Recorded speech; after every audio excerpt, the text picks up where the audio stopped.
নমস্কার বন্ধুরা, রূপা রান্নাঘরে আপনাদের সবাইকে স্বাগত। আবার একটা নতুন ভিডিও নিয়ে চলে এসেছি। আজকে রান্না করব কাতলা মাছের মাথা দিয়ে কচু পাতাগুলো দিয়ে শাক।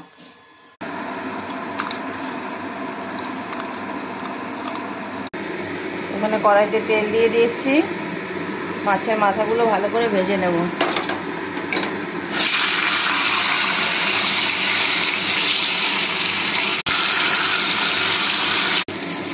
মাছের মাথাটা লাল লাল করে ভেজে নিয়েছি, এবার তুলে নেব।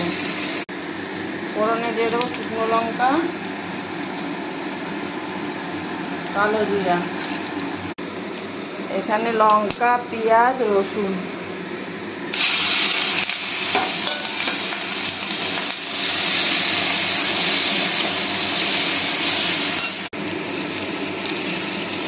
পেঁয়াজ লঙ্কাটা ভাজা ভাজা হয়ে গেছে, এবার একটু হলুদ আর নুন দিয়ে দেবো, পরিমাণ মতো নুন।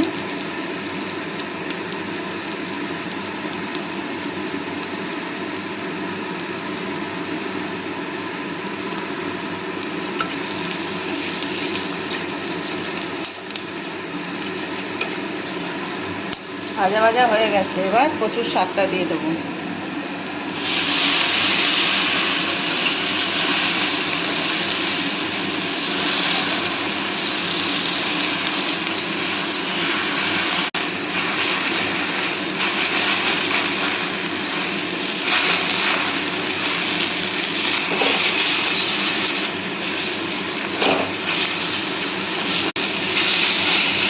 মজে গেছে, এবার মাছের মাথাটা দিয়ে একটু ঢেকে রাখবো।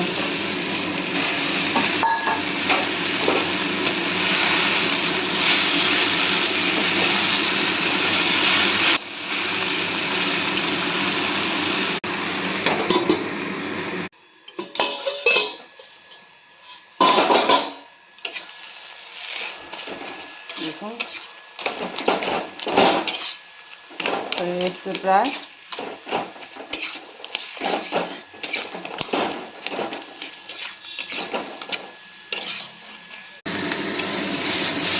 রান্নাটা হয়ে গেছে, আপনারা এরকম করে রান্না করে খাবেন, কমেন্টে জানাবেন। আবার একটা নতুন ভিডিও নিয়ে দেখা হবে। আজ তাহলে আসি।